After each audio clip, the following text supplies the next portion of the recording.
So hello दोस्तों, कैसे हैं। फिर से आपके समझ में वीडियो लेकर हाजिर हूँ। ठीक है।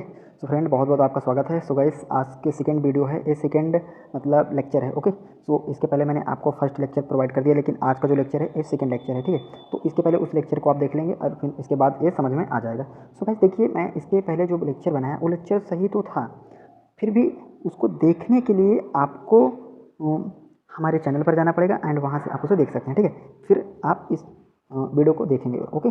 चलिए देखिए। सो गाइस, आपको यहाँ से मैं आपको डायरेक्ट ले चलता हूँ जहाँ तक मैंने उस वीडियो में कराया था। ठीक है। तो देखिए, जैसे कि उस वीडियो को मैं आपको थोड़ा कट करता है। ओके। देखिए, मैं आपको ले चलता हूँ। राइट। चलिए देखिए, मैं वहाँ तक उसमें आपको यहाँ तक करा दिया था। ठीक है। यहाँ तक नहीं। हाँ, यहाँ से अब मुझे आगे डिस्कशन करना है, क्योंकि मैं जो था यहाँ तक मैं उसमें आपको बता दिया था, लेकिन अब जो ये लेक्चर है, अब इस लेक्चर में हम यहाँ से स्टार्ट करेंगे। ओके। चलिए, तो देखिए, मैंने आपको जैसे कि सिलेबस मैं सिलेबस कहूँ तो दिखा दूँ। ठीक है। देखिए, मैं सिलेबस आपको फिर से दिखाने का प्रयास करता हूँ। ठीक है। देखिए, सिलेबस हमारा क्या है। सिलेबस कहाँ है, देखिए ये सिलेबस रहा, सिलेबस ये रहा। ठीक है। इन सब के बारे में हम ऑलरेडी पढ़ चुके हैं। ठीक है। इनके बारे में ऑलरेडी हम पढ़ चुके हैं। अब हमें पढ़ना किसके बारे में, अब हमें इसके बारे में पढ़ना है एंड इसके बारे में पढ़ना है, फिर इसके बारे में, फिर इसके इसके इन सबको देखते हैं। देखिए, आज देखते हैं कितना खत्म होता है। ठीक है। एक्चुअली यहाँ तक तो ख़त्म ही करेंगे। ठीक है। चलिए देखिए, अब मैं आपको ले चलता हूँ टॉपिक पर अपने। ठीक है। चलिए, सो अब हमें यहीं से शुरू करना है ना। चलिए, देश के नाम। ठीक है। लोग कहाँ रहते थे, किस देश में रहते थे, उस देश के नाम। ठीक है।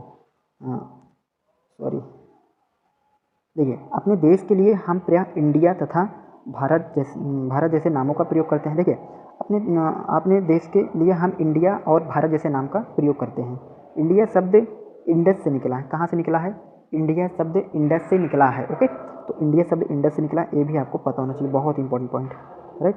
चलिए, इंडस से निकला है, जिसे संस्कृति में सिंधु कहा जाता है। ओके। संस्कृत में क्या कहा जाता है, सिंधु कहा जाता है। ओके। सो गाइस, संस्कृति में इसे सिंधु भी कहा जाता है। ओके। चलिए आगे देखते हैं, आगे देखते हैं।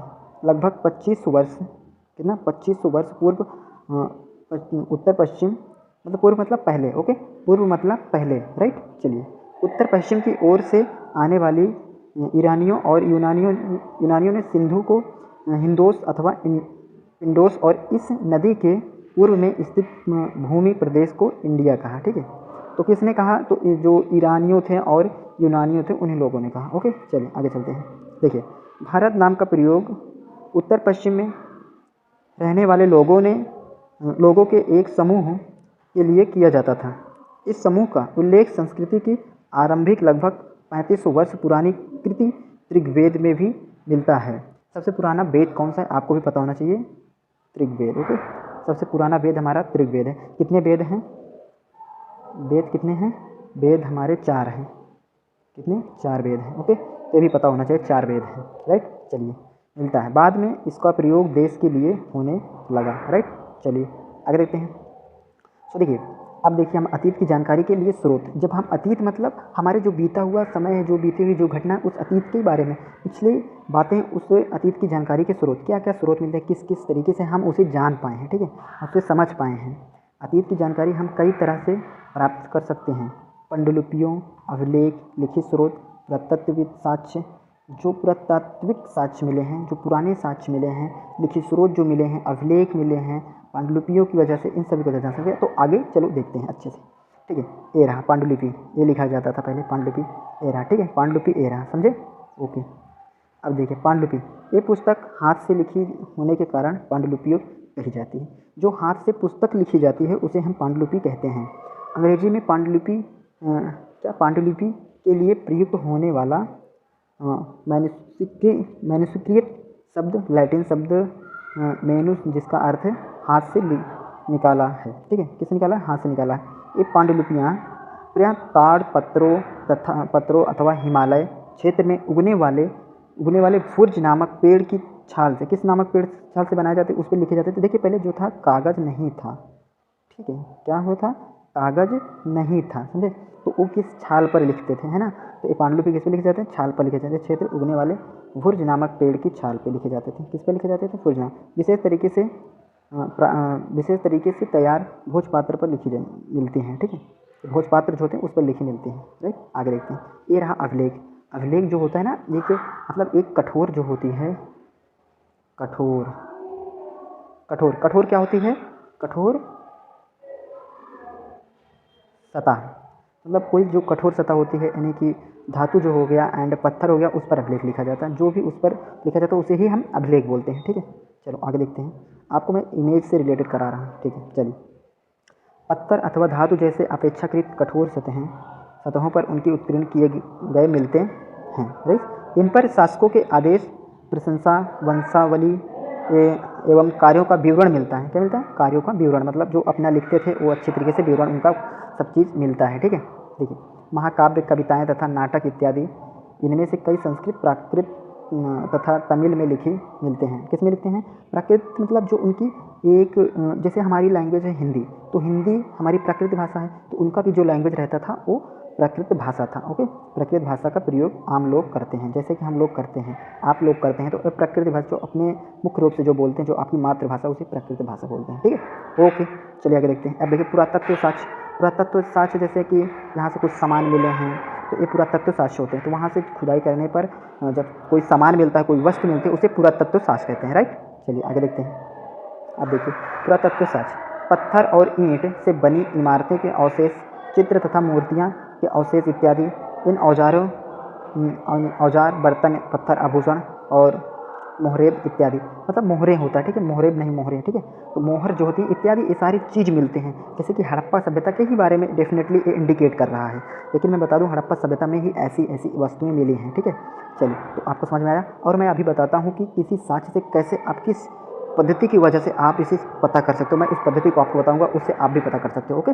चलिए, ये कितना पुराना है, कितना साल हो गया, किसी की कोई साक्ष्य मिल जाए, कोई हड्डी मिल जाए, तो उससे आप कैसे पता कर सकते हो कि कितनी साल, कितना वर्ष पुराना है, ठीक है। ये किसका है, किस चीज़ का है, आप भी पता कर सकते हो, ठीक है। मैं भी आपको बताऊंगा।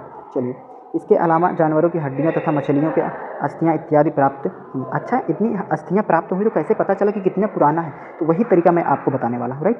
चलिए आगे देखते हैं। अतीत एक अनेक, ठीक है, अतीत एक अनेक। देखिए, अलग अलग समूह के लोग के लिए अतीत के अलग अलग मायने थे, ठीक है। उदाहरण के लिए, आज अंडमान द्वीप के अधिकांश लोग अपना भोजन मछलियाँ पकड़कर, शिकार करके तथा फल फूल के संग्रह द्वारा प्राप्त करते हैं, है ना। इसके विपरीत शहरों में रहने वाले लोग क्या कहते हैं, शहरों में जो रहते हैं लोग, वो किस पर रहते हैं, खाद्य आपूर्ति के पर निर्भर करते हैं, मतलब वो व्यक्तियों पर निर्भर करते हैं। इस तरह के भेद अतीत में भी विद्यमान है। मतलब अंडमान निकोबार में भी जाइए ना, वहाँ पर कहने का मतलब है, अंडमान निकोबार में जाइए तो वहाँ पर मछली और मांस जो होती है ये बहुत सस्ते हैं, लेकिन वहाँ पर वही खाद्य, ये जो शाकाहारी भोजन है, ये बहुत ही महंगे हैं, ठीक है। तो वहाँ के लोगों के लिए वो सस्ते हैं, ठीक है। लेकिन हमारे लिए यहाँ पर क्या है, यहाँ पर मांस मछली एक्चुअली मैं तो नहीं खाता हूँ, बट यहाँ के लोगों को बहुत ही महंगा पड़ता है, एंड साग सब्जी जो होती है, जो शाकाहारी भोजन होते हैं, वो थोड़ा सस्ते पड़ते हैं, है ना। चलिए आगे देखते हैं। भेद अतीत में भी विद्यमान, आगे देखते हैं, मैं बताता हूँ आपको, ठीक है। देखिए, तिथियों का मतलब, देखिए, कृषि का आरंभ क्या हुआ। कृषि का आरंभ 8000 वर्ष पूर्व हुआ, ये आपको पता है। सिंधु सभ्यता के प्रथम नगर 4700 वर्ष पूर्व है, ठीक है। गंगा घाटी के नगर मगध का बड़ा राज्य 25 वर्ष पूर्व है, बहुत इंपॉर्टेंट पॉइंट है। वर्तमान लगभग 2000 वर्ष पूर्व है, वर्तमान लगभग 2000 वर्ष पूर्व है, ओके। आगे देखते हैं। देखिए, तिथियों का मतलब, वर्ष का यह गुण गणना ईसाई के धर्म प्रवर्तक ईसा मसीह के जन्म की तिथि से की जाती है। अतः 2000 वर्ष कहने का तात्पर्य है ईसा मसीह के जन्म के 2000 वर्ष के बाद से है। ईसा मसीह के जन्म के पूर्व की सभी तिथियां ईसा से पहले के रूप में, इसे बिफोर क्राइस्ट भी बोलते हैं, ठीक है, जानी जाती हैं। यह पुस्तक हम 2000 को अपना आरंभिक बिंदु मानते हैं, ओके। चलिए, क्या मानते हैं, आरंभिक बिंदु मानते हैं, राइट।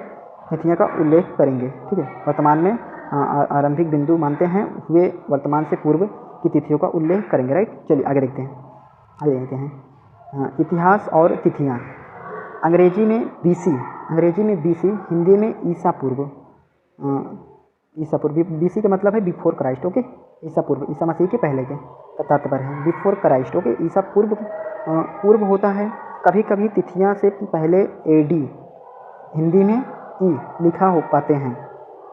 यह एनो डोमिनी नामक दो लैटिन शब्द से बना है तथा इसका तात्पर्य ईसा मसीह के जन्म के वर्ष से है ना। तो इसका तात्पर्य जो है ईसा मसीह के जन्म से है, तो थोड़ा इसको आप ध्यान से देख लेना, ओके। चलिए आगे देख लेते हैं। सो गाइस, कभी कभी AD की जगह CE तथा BCE जगह BCE, PC की जगह BCE का प्रयोग होता है। CE अक्षरों का प्रयोग कॉमन एरा तथा BC का प्रयोग बिफोर एरा, कॉमन एरा के लिए होता है।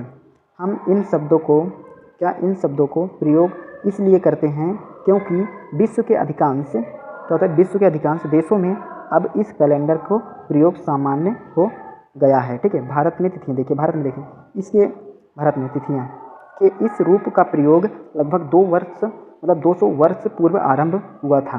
कभी कभी अंग्रेजी के BP अक्षरों का प्रयोग होता है जिसका तात्पर्य है बिफोर प्रेजेंट, मतलब पहले, वर्तमान से पहले, ठीक है। बिफोर प्रेजेंट, BP का मतलब बिफोर प्रेजेंट, वर्तमान से पहले। तो सो गाइस, मैंने यहाँ तक बताया। अब आपको मैं एक टॉपिक बताता हूँ जिससे आप पता करोगे किसी साक्ष्य को, ठीक है। तो देखिए, एक C14 कार्बन पद्धति होता है। इस पद्धति में जब किसी भी साक्ष्य को डाला जाता है तो ऑटोमेटिक बता देता है कि किस जानवर का है और किस चीज़ का है, ठीक है। वो ऑटोमेटिक बता देता है, राइट। सो गाइस, आपको यहाँ तक समझ में आ गया होगा। सो फ्रेंड, अगर वीडियो अच्छी लगी है तो वीडियो को शेयर करना एंड लाइक करना। सो गाइस फ्रेंड, मिलते हैं नेक्स्ट वीडियो में। बाय बाय, टेक केयर, जय हिंद दोस्तों, वंदे मातरम, बाय।